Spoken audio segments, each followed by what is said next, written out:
안녕하세요. 저는 이혼 후 혼자 살고 있는 40대 여성입니다. 시간이 왜 이렇게 쏜살 같은지 저의 30대는 아프신 엄마 챙기며 거기다 전 남편의 외도를 알고 증거 잡으면서 그렇게 다 써버렸습니다. 전 남편이 다른 여자를 만난다는 사실을 알게 되었을 때 세상이 무너지고 이성을 잃을 뻔했었는데 그대로 정신줄 놓고 살 수는 없었어요. 저희 엄마 보험금까지 욕심을 내고 있었기에 절대로 가만두고 싶지 않았죠. 40대가 되고 나니 이제서야 저의 인생을 제대로 좀 살아가는 것 같아서 사연을 보내게 되었습니다. 저희 둘은 같은 대학교를 다니고 있었는데 전 남편은 경영 전공, 저는 미술 전공으로 평소에는 서로 마주칠 일은 없었습니다. 그러다 대학교 축제 때 우연히 만난 게 인연이 되어 친구로 지내다 사귀게 되었습니다. 졸업 후에는 다른 연인들처럼 평범하게 데이트하고 각자 회사 취업도 하면서 그렇게 결혼까지 꼴이 나게 되었어요. 제 나이 30살에 유부녀가 되었습니다. 이때 저희 엄마가 건강검진으로 폐암이 발견되어 결혼을 미룰까도 싶었는데 다행히 이 일기로 수술도 잘 되어서 예정대로 결혼식을 올릴 수 있었네요. 안 싸돈 수술하고 좀 어떠셔?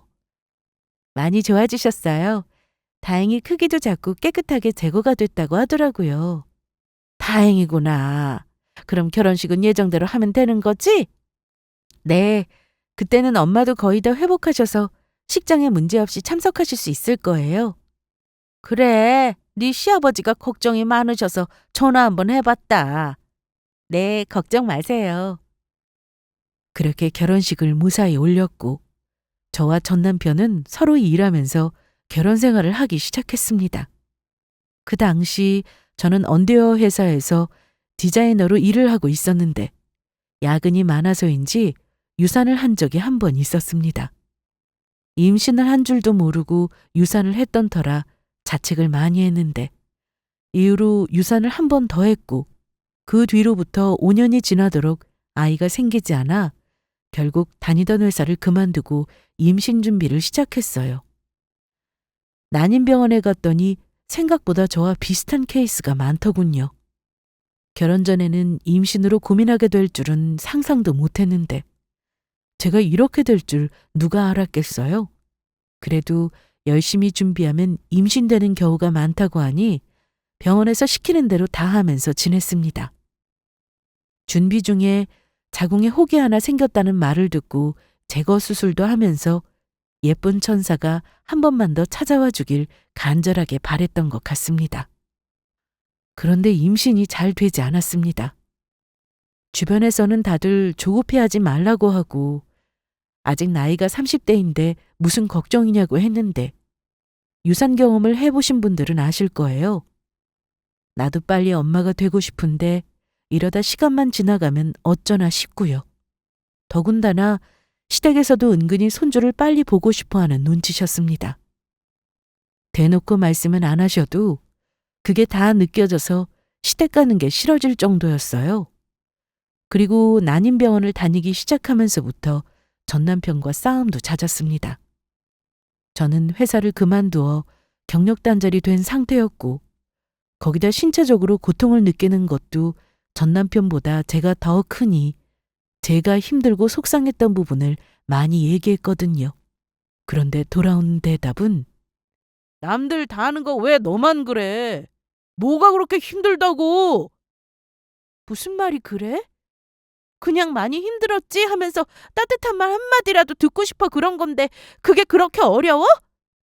퇴근하고 집에 와서 쉬고 싶은데 너라면 그런 말 듣는 거 짜증 안 나겠냐? 저희는 연애 때는 물론 결혼 초까지만 해도 사이가 정말 좋았습니다. 그런데 제가 유산 후 임신 준비를 하면서 집에만 있다 보니 자존감이 바닥을 쳤습니다. 제 마음 터놓을 사람은 전 남편뿐이란 생각에 이런저런 얘기를 했던 것뿐인데 저리 나오니 더 힘들었어요. 무엇보다 난임병원을 다니며 임신 준비를 해보자는 말도 전 남편 입에서 먼저 나온 거라서 더 화가 났네요. 부부싸움이 잦아지자 전 남편은 늦게 들어오는 날도 많았고 아예 집에 안 들어오기도 했습니다. 물어보면 친구네서 잤다고만 하고 저랑 얘기 자체를 하려고 하지 않더라고요. 난임병원을 다닌 이후로 부부가 같이 협조해야 하는데 저 혼자만 애쓰다 보니 더 이상 진전도 없었죠. 하루하루가 너무 힘들었어요. 전 남편은 평소처럼 출근하고 친구들 만나서 술도 마시고 그렇게 지냈지만 저는 집에만 있으면서 다시 취업하는 것도 쉽지 않았고 혼자 뭐하고 있는 건가 싶은 게 우울증도 찾아오는 듯 했거든요. 시모도 처음에는 저를 정말 예뻐하셨는데 결국 아들 편이더라고요. 아들만 셋 키우신 분이라 딸을 그렇게 원했다면서 저를 딸처럼 생각하겠다고 하셨는데 애가 안 생기는 것도 제 탓, 또 자기 아들이 밖으로만 나도는 것도 제 탓으로 여기셨습니다. 요즘 병원 다닌다는 건 어떠냐? 민호 씨랑 같이 가야 하는데 바쁜가 봐요. 아니 그래서 언제 애를 갖겠다는 거야? 그래서 병원에서는 누구 때문에 애가 안 생기는 거라고 하든 이유가 있을 거 아니야. 너냐 우리 민호냐? 응? 그게 둘 다 검사를 받았는데 문제 없다고 나왔어요. 그게 말이 돼? 어느 한쪽이 문제가 있으니 임신이 안 되는 거지. 너 전에 혹 떼어내는 수술도 했다면서. 그럼 너한테 문제가 있는 거 아니냐? 정말 이때만 생각하면 멘탈을 어떻게 잡고 살았나 싶을 정도로 괴로웠습니다. 지옥이 따로 없었어요. 무조건 제 탓만 하는 전 시모 앞에서 할 말이 없었습니다. 따지고 들어봤자 저에게 좋을 것도 없었고 스트레스 받는 건 저였으니까요. 설상가상으로 전 남편이 바람까지 피운다는 사실을 알게 되었습니다. 결혼 전 제가 쓰던 노트북을 결혼하고도 쓰려고 가져왔는데 제가 쓸 일이 없게 되자 전 남편이 주로 사용하고 있었거든요. 그런데 오랜만에 노트북에 저장된 사진 좀 볼까 싶어 열었더니 전 남편 카톡이 자동 로그인이 되어 있었습니다. 들여다볼 생각은 없었지만 눈에 띄는 메시지가 있더군요. 가장 맨 위에 있던 메시지였고 이름은 남자 이름으로 되어 있었습니다. 그런데 자기야 보고 싶다 이런 내용이 보이더라고요. 그 메시지 창을 열어보니 바람을 피운 지는 좀 된 것 같았습니다. 서로 주고받은 대화가 정말 많았어요. 위쪽으로 메시지를 올려서 보고 있는데 그때 마침 전 남편이 막 퇴근하고 들어오는 바람에 급하게 창을 닫고는 노트북을 원래 자리에 놓고 모르는 척 했습니다. 심장이 빨리 뛰고 표정 관리도 안 되고 겨우 마음을 진정한 뒤 전 남편을 평소와 똑같이 대했습니다. 당장 따져 묻고 싶은 생각이 가득했으나 섣불리 행동했다가 자기 카톡을 왜 보냐고 저한테 오히려 따지고 들 수도 있고 아무 사이 아니라고 해버리면 그만이니 입을 다물 수밖에 없었어요.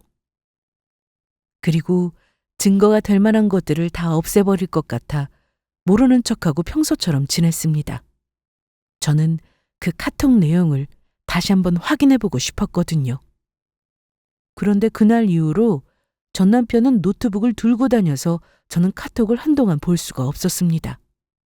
전 남편은 퇴근하고 오면 저와는 대화도 안 했고 거실에서 혼자 TV를 보다 잠들거나 술 약속이 있는 날은 새벽에 들어오곤 했습니다. 대체 어디서부터 잘못된 건지 생각하고 또 생각해보면 결국 모든 게 내 탓인가 싶었어요.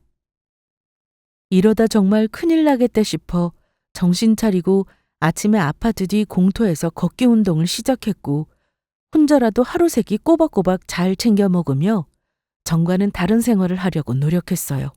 거기다 대학 친구가 얼마 전 미술학원 개원을 했다는 소식에 갔다가 알바를 구한다길래 학원에서 잠깐 일도 하게 되었습니다. 제 생활을 갖기 시작하니까 세상을 바라보는 눈도 생각도 조금씩 달라지더라고요. 전 남편에 대한 집착도 조금씩 벗어나기 시작했고요.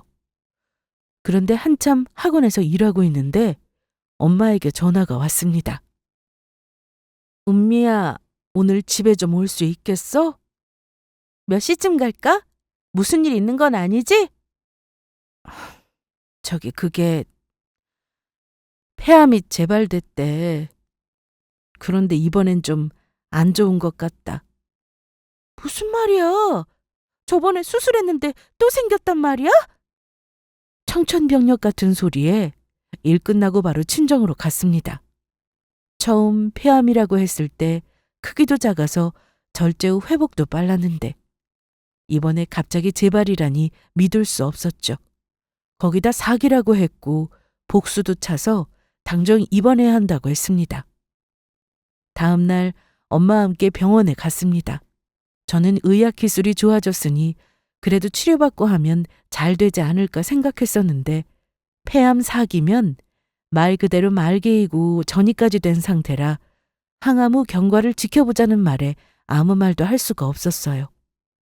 진짜 드라마에서 나올 법한 그런 말을 제가 직접 듣게 될 줄은 몰랐습니다.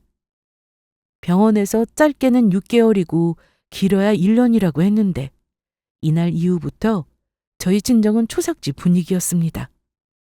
큰 외삼촌부터 막내 삼촌 그리고 이모까지 눈물바다였어요. 다들 엄마 앞에서 내색 안 했다가 뒤돌아서만 울고 저한테 전화해서 울고 진짜 힘들었어요. 저는 전 남편과 말도 안 하고 지냈지만 친정엄마가 몸 상태가 이 정도니 말을 해야겠다 싶어 얘기했습니다. 잠깐 나랑 얘기 좀 하자. 에? TV 보고 있는 사람한테 무슨 얘기를 해? 무슨 얘긴데? 엄마가 이번에 폐암이 재발되면서 병원에 입원하셨어. 뭐? 아니 전에 수술하셔서 완치되신 거 아니었어? 암이라는 게 수술해서 좋아졌다고 완치된 게 아니래. 그럼 이번에도 수술 받으면 되는 거야? 이번엔 좀 심각해. 말기라서. 거기다 전이까지 된 상태라고 그러네. 전 남편은 제 얘기를 듣고는 놀라는 눈치였습니다. 아무래도 예상하지 못했던 얘기라 그랬겠죠. 그렇지만 반응은 그때뿐이었고 이후로도 집에 잘 들어오지 않았습니다. 저는 엄마가 입원하신 뒤로 자주 병원에 찾았습니다. 아빠는 제가 결혼 전 돌아가셔서 계시지 않았고 이모랑 외숙모가 돌아가면서 엄마 곁을 지켰는데 다들 생활이 있다 보니 결국 제가 책임져야 했어요. 자식이 여럿 있는 것도 아니고 저 혼자뿐이었으니까요. 그러면서 제가 집안에 신경을 못 쓰게 되자 전 남편이 한 소리 하더라고요. 너 이제 살림도 포기했냐? 뭐라고? 장모님 아프신 것 때문에 병원에 오래 붙어 있어야 되는 걸 알겠는데 베란다에 저거 뭐냐? 재활용 모아놓은 거 왜 안 버렸는데? 깜빡했어. 그리고 저 정도는 당신이 버려도 되는 거 아니야? 내가 혼자 돈 벌고 있는데 살림도 하라는 거냐? 그래서 나도 알바지만 돈 벌잖아. 생활비 보태려고. 그거 얼마나 된다고 돈 번다는 말이 나오냐? 참나. 그래. 당신 월급에 비하면 정말 얼마 안 되는 돈이긴 하지. 그래도 집에서 논다는 소리 안 들으려고 노력한다는 건 알아줘. 회사도 내 의지로 그만둔 거 아니잖아. 난임병원 말하는 거야? 남들은 그냥 임신도 잘 된다는데 우린 왜 돈 들여 시간 들여 그렇게까지 애를 가져야겠냐? 나한테 안 미안해? 거기에 들어간 돈이 얼만 줄 알아? 먼저 병원 얘기 꺼냈던 거 당신이었잖아. 회사 그만뒀으면 했던 것도 당신이었고. 그거야 바로 임신될 줄 알았지. 이런 식으로 책임 전가하지 마. 결국 또 크게 싸우고 전 남편은 밖으로 나가버렸어요. 와, 이때 눈물이 왈칵 쏟아지는데 다 끝내버리고 싶어서 이혼하자 결심을 했습니다. 증거는 없지만 딴 여자 만나는 것도 알고 있는 마당에 마음 떠난 남자 붙들고 뭐하러 사나 싶더라고요.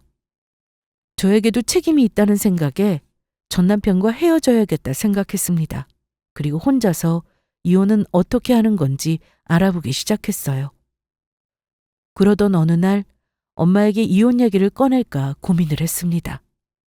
엄마는 살도 많이 빠지셨고 저만 보면 눈에 눈물이 가득 고일 정도로 마음이 여린 분이셨죠. 그래서 더더욱 이혼한다는 말을 못했습니다. 은미야, 안 힘들어? 매일 병원 왔다 갔다. 힘들긴. 그래도 이모도 오고 외숙모도 찾아오고 하잖아. 너가 제일 고생한다.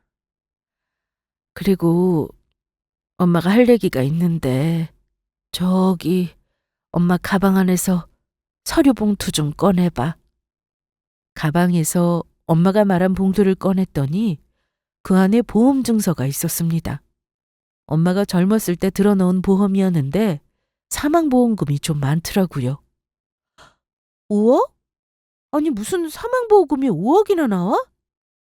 그땐 모르고 들었어. 종신보험 들어두면 나중에 가족한테 돈 나온다고 꼭 들어두라고 보험 아줌마가 권유해서 가입한 건데.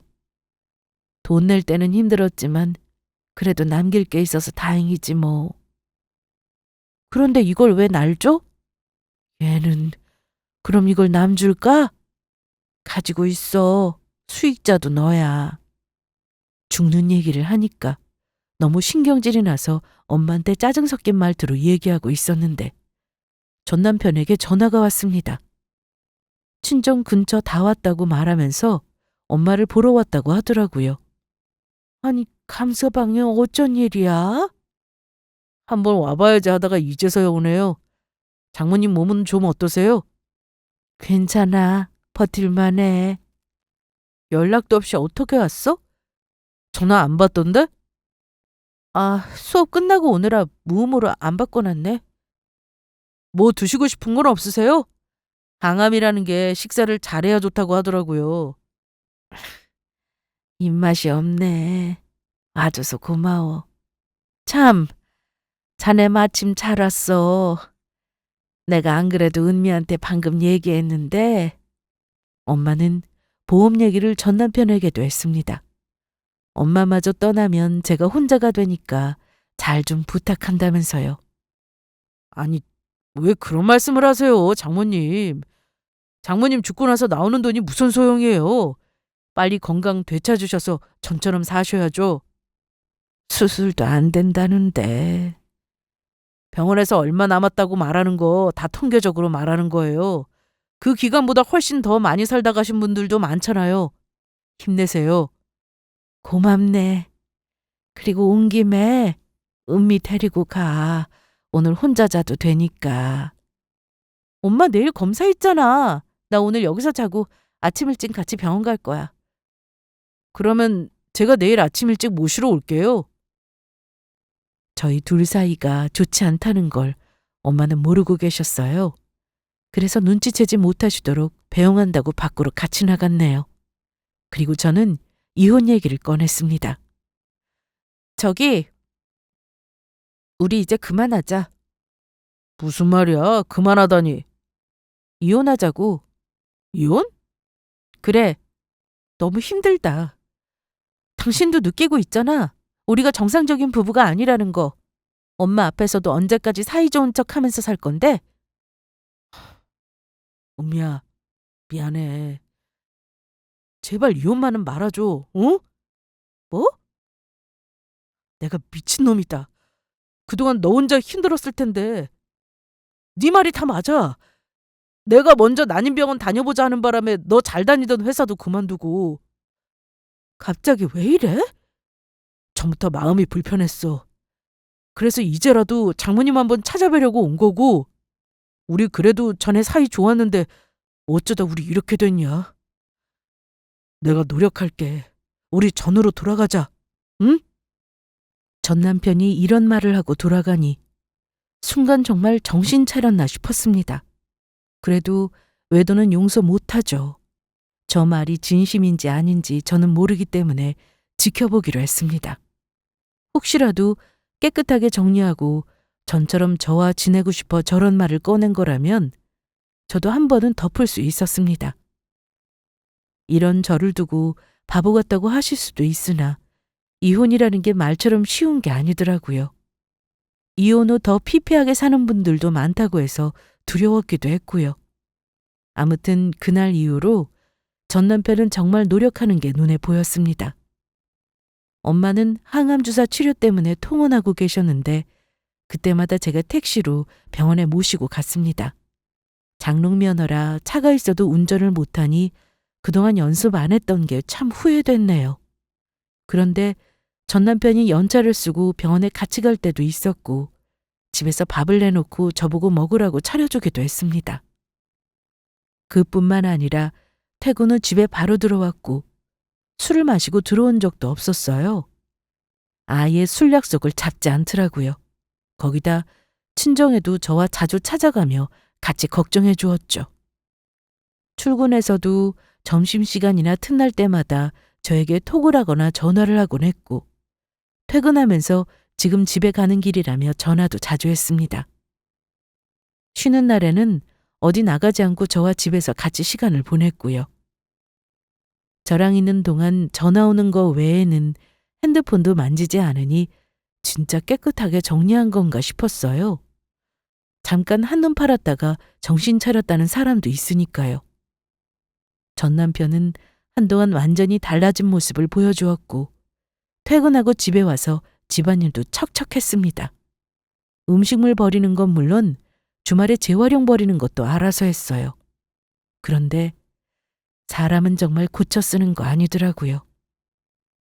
얼마 안 가서 전 남편이 저에게 왜 그랬는지 알게 되었습니다. 이건 좀 충격이었어요.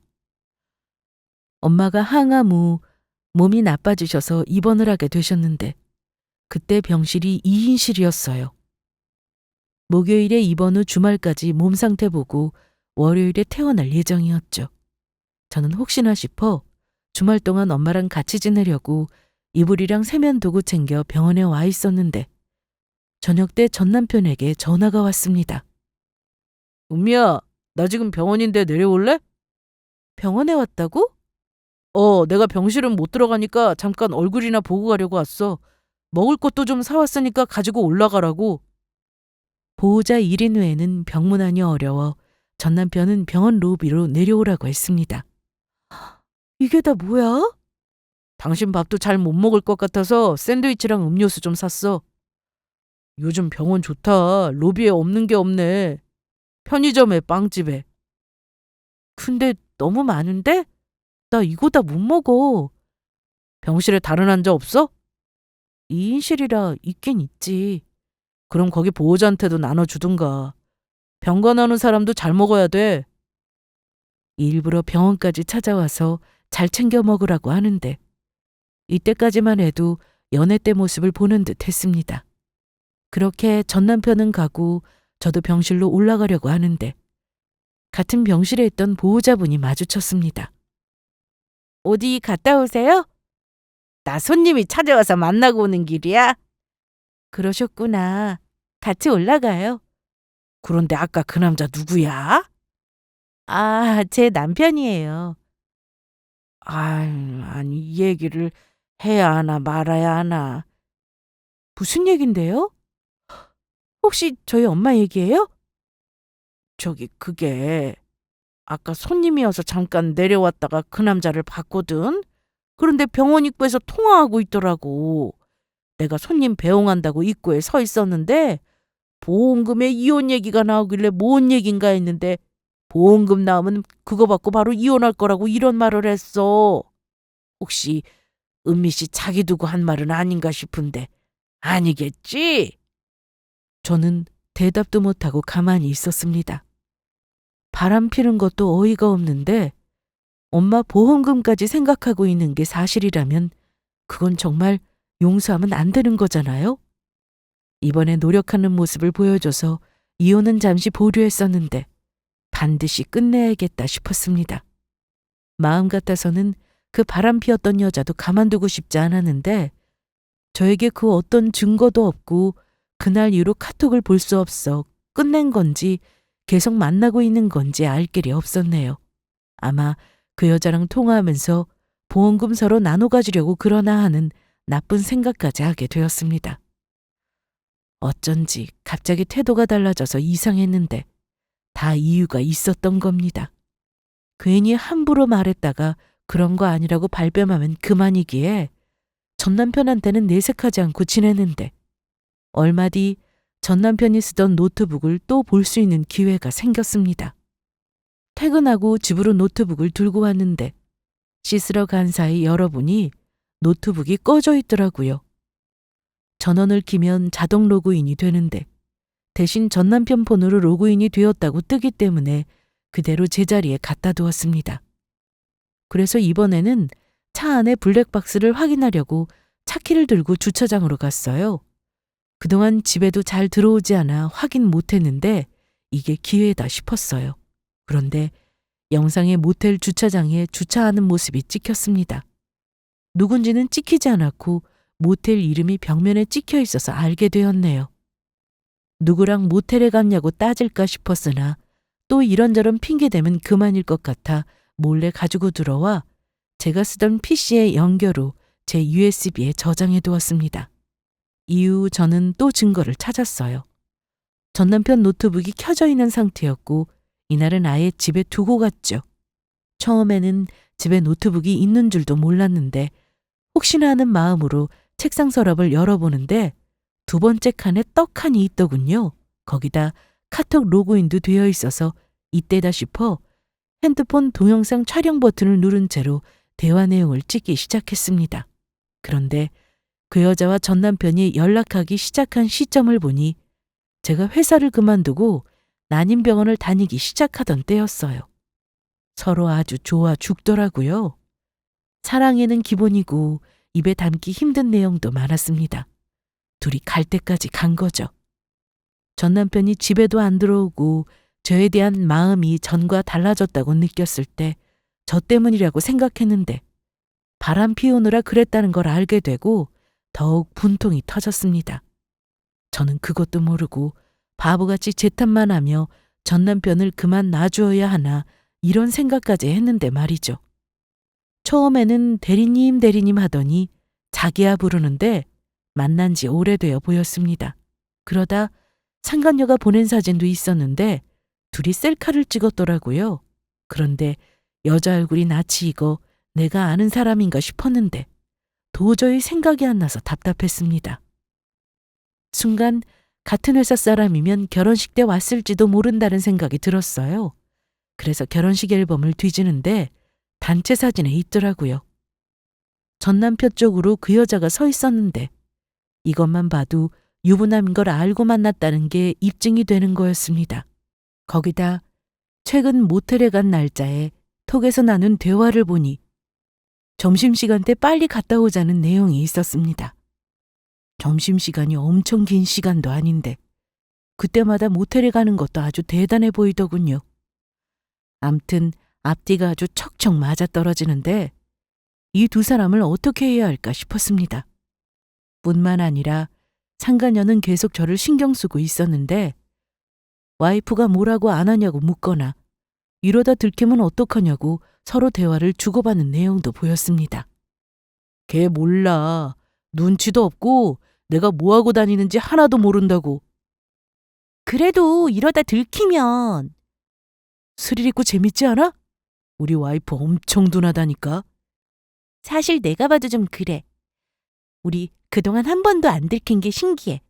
자기 와이프 어쩜 그래? 근데 정말 나보다 자기 와이프 뚱뚱해? 그렇다니까. 자기보다 살도 찌고 완전 아줌마야. 그러니까 그만 신경 써. 난 자기밖에 없다고 했잖아. 그럼 깔끔하게 헤어지고 나랑 결혼하면 안 돼? 아직은 안 돼. 좀 기다려. 나도 계획이 있어. 이런 내용을 직접 눈으로 보면서 화도 나고 두 사람을 어떻게 한 방 먹일 수 있을지 고민하고 또 고민했네요. 둘이 저를 조롱하듯 말하는 대화는 더 참기 어려웠습니다. 그래도 내색하면 안 된다고 결정적인 증거를 찾을 때까지는 모른 척하자고 스스로 다짐하고 또 다짐했습니다. 그런데 전 남편이 진짜 대단했던 건 바람을 피우고 있는 와중에도 저희 엄마에게 엄청 잘했다는 겁니다. 시간 날 때마다 친정에 왔고 죽을 사다 주고 가거나 병원에 급히 가야 하면 직접 모시고 가기도 했고요. 제 속사정을 알 리 없는 이모나 외삼촌은 칭찬까지 해주셨는데 저는 어디까지 저럴 수 있나 그냥 지켜봤습니다. 제가 해달라고 한 것도 아니고 본인이 하고 싶어 저러는데 굳이 말릴 필요가 없었죠. 덕분에 엄마는 편하게 병원을 다니셨어요. 엄마는 항암 치료하시면서 너무 힘들어 하셨지만 진짜 잘 버텨주고 계셨습니다. 기적처럼 암세포가 사라지면 좋겠다는 생각을 수십 번도 더 했으나 그나마 다행인 건 더 좋아지지는 않아도 나빠지지 않고 있다는 거였습니다.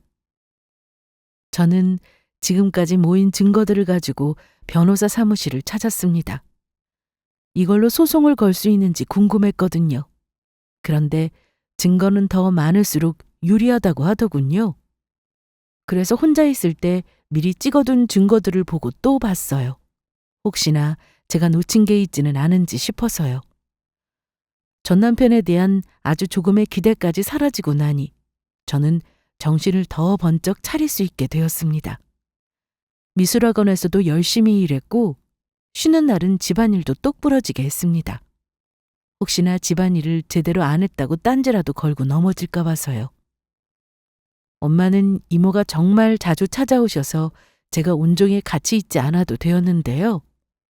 그러다 보니 엄마를 더 자주 찾는 건 이모 다음으로 전 남편이었습니다.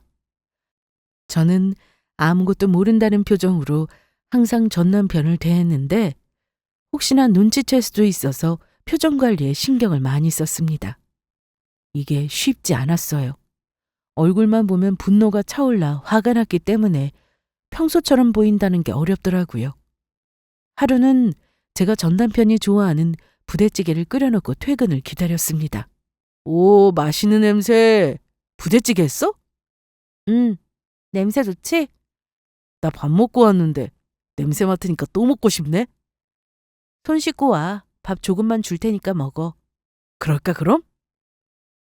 그러더니 손 씻고 와서는 식탁 위에 차려놓은 찌개랑 밥을 아주 잘 먹더라고요. 저도 함께 식탁에 앉아서 오늘 고생 많았다며 기분 좋게 얘기를 시작했습니다.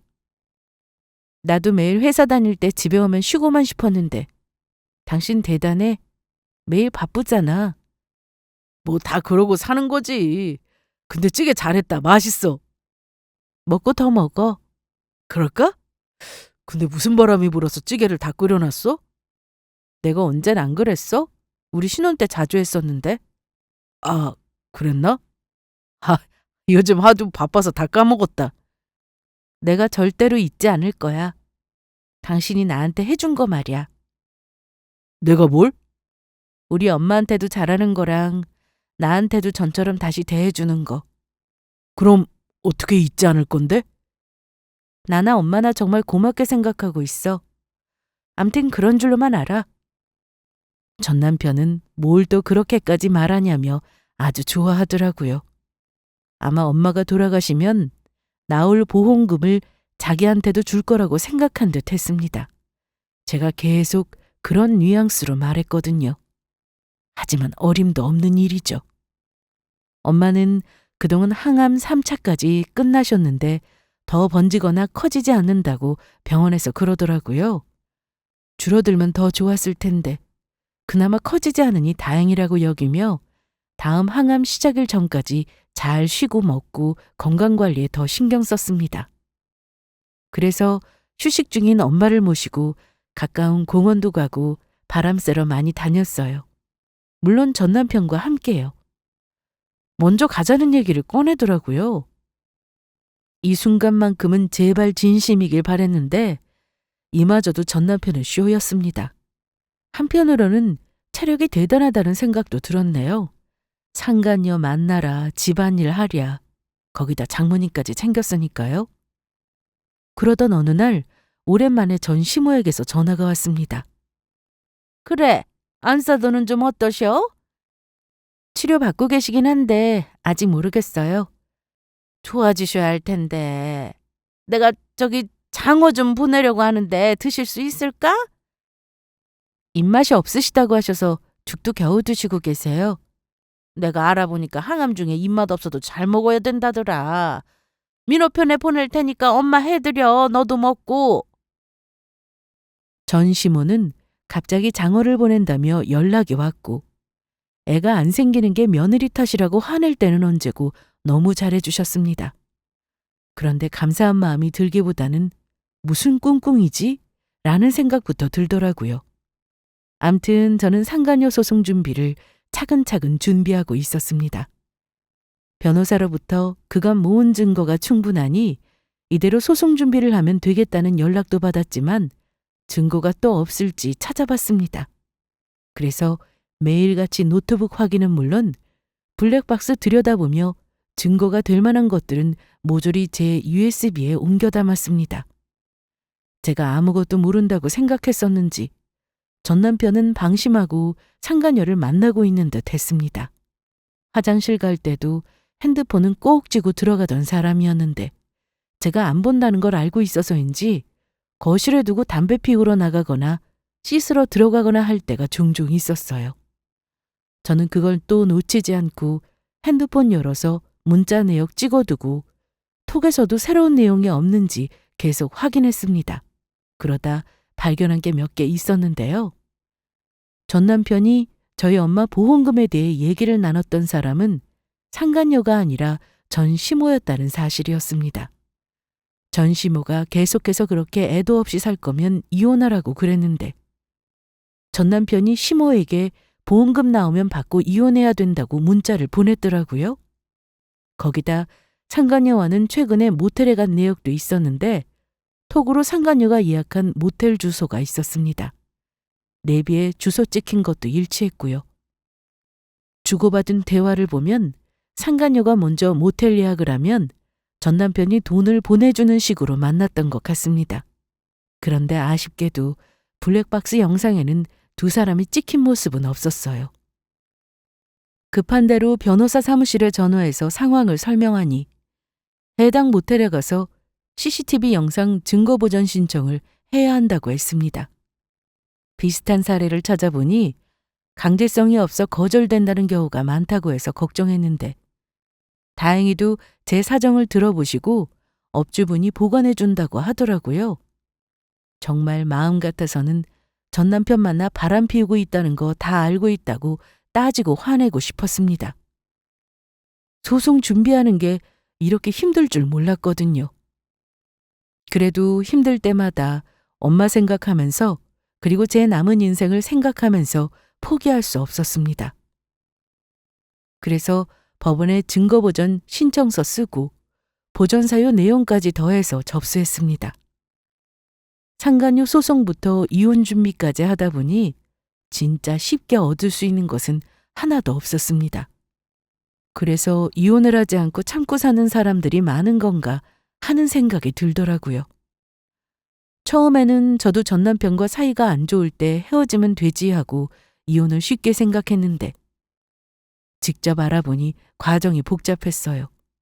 상대방과 의견 조율에 실패하면 결국 소송이고 소송하면서 단기간에 끝나는 것도 아니라고 하니 쉽게 시작할 일이 아니라고 생각이 들었네요. 저는 이왕 시작한 거 끝장내고 싶어 과정이 복잡하고 힘들어도 그냥 했어요. 무작정 변호사가 하라는 거 하고 기회가 올 때마다 증거 모으고 했습니다. 복잡하게 여러 생각하지 않고 그냥 하니까 또 이게 되더라고요. 상간녀 소송하려면 일단 상간녀의 인적사항이 필요했는데 전 남편 폰에 그 여자 이름이 다르게 저장되어 있었지만 통 내용을 여러 번 정독하면서 진짜 이름을 알게 되었고 주소 역시 내용 안에 있었어요. 연락처는 전 남편 폰에서 직접 확인한 뒤 따로 메모해 두었고요. 그래서 드디어 상간녀에게 소장을 보낼 수 있었습니다. 변호사 없이 혼자서는 절대 할 수 없는 일들이었네요. 저는 전 남편이 반응이 참으로 궁금했습니다. 얼마 뒤 상간녀에게 소장이 전달되었고 전 남편도 이 소식을 알게 되었는지 저한테 전화해서는 취하해달라고 난리를 피웠습니다. 어느 정도 예상했던 대로였어요. 야, 이거 어떻게 된 거야? 상간녀 소송을 네가 정말 한 게 맞아? 맞아. 너 그동안 바람 피우고 있었잖아. 내가 모르는 줄 알았어? 와, 무섭다 너. 그럼 그동안 다 알면서 아무것도 모르는 얼굴을 하고 살았던 거야? 그게 중요해? 네가 바람을 피우고 있었다는 게 중요하지? 저는 정말 침착하게 대답했고 흥분하지 않으려고 애썼습니다. 감정적으로 나가면 괜히 하면 안 되는 말까지 하게 될까 걱정이었거든요. 소문나면 쪽팔려서 회사 어떻게 다니냐고 하는데 그거야 제가 상관할 바 아니죠. 그런데 더 황당하게 뭔 줄 아세요? 전 남편은 그 여자랑 깨끗하게 정리했다고 하면서 앞으로 바람 안 피운다고 싹싹 빌더군요. 좀 전까지만 해도 소송 취하하라고 하더니 집에 와서는 시키는 거 다 한다고 무릎 꿇고 싹싹 비는데 뭐 이런 인간이 다 있나 싶을 정도였습니다. 며칠 뒤 상간녀가 집으로 찾아온 적이 있었는데 전 남편도 마침 집에 있어서 셋이 같이 만났어요. 민호 씨, 왜 내 연락 안 받는 건데? 회사에서도 나 무시하고. 여기가 어디라고 오냐? 우리 다 끝났잖아. 나한테 이혼하면 같이 살자고 했으면서 뭐? 끝났다고?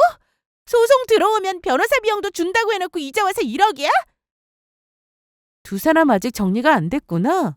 아니야, 아니라니까. 야, 너 빨리 가. 빨리 가라고! 와, 너 완전 쓰레기였구나. 시끄럽고 빨리 꺼지라고. 상간녀를 억지로 보낸 전 남편은 제 앞에서 상간녀 욕을 하기 시작했습니다. 분명 정리한다고 얘기했는데 혼자 저러는 거라면서 믿어달라고 하더라고요. 그런데 이미 충분히 저를 속였던 사람인데 뭘 보고 그 말을 믿겠어요?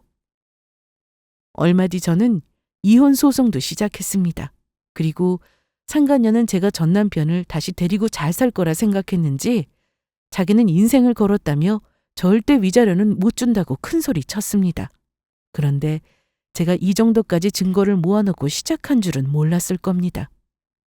상간녀는 거짓으로 답변하면서 저와 의견이 갈리고 그 때문에 소송 자체가 계속 길어졌는데 그래도 계속 기다리니까 진행이 되더군요. 제가 준비해 놓은 게 전부 사실로 밝혀져 상간녀는 더 이상 답변도 제대로 못했어요. 처음에는 너무 진행이 더뎌서 마음이 급해지기만 했는데 변호사가 할 일 하면서 기다리라고 하여 학원도 나가고 엄마도 챙기면서 지냈습니다.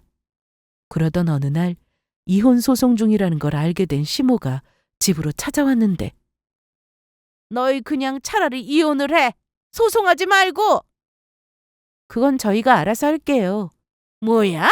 너 지금 우리 아들 피 말려 죽이려고 작정했냐? 좀 가세요.